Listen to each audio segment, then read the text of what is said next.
After the defeat of Cestius, the Jews were so elated by their unexpected success that they were wild with excitement, and as if carried off their feet by this stroke of luck, they determined to send their armies further afield. Without loss of time, all their most warlike elements joined forces and marched to Ascalon. This is an old town 60 miles from Jerusalem, though the Jews hated it so bitterly that when they made it the object of their first attack, it seemed much nearer than that. The expedition was led by three men of unequaled prowess and ability: Niger from Perea, Silas the Babylonian, and John the Essene. Ascalon was strongly fortified, but the defenders were miserably few.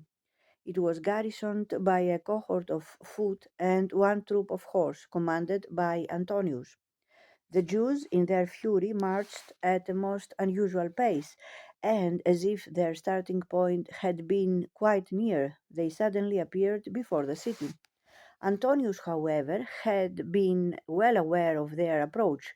He led out his cavalry, and, in utter disregard of the numbers and determination of the enemy, stood up manfully to their first onslaught and beat off an attack on the wall.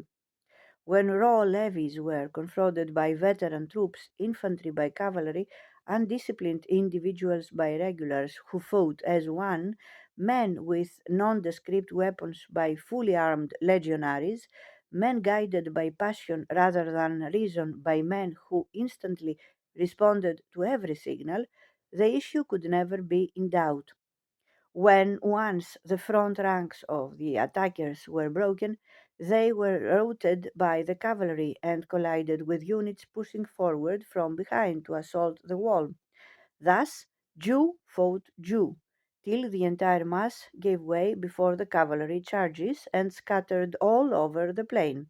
This was very large and ideal for cavalry tactics, a fact which weighted the scales in favor of the Romans and led to frightful carnage on the Jewish side.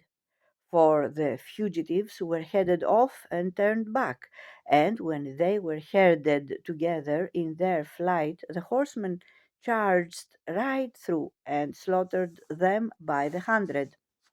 Whichever way they turned, the Romans encircled them, group by group, and as they galloped round, struck them down with javelins that could not miss.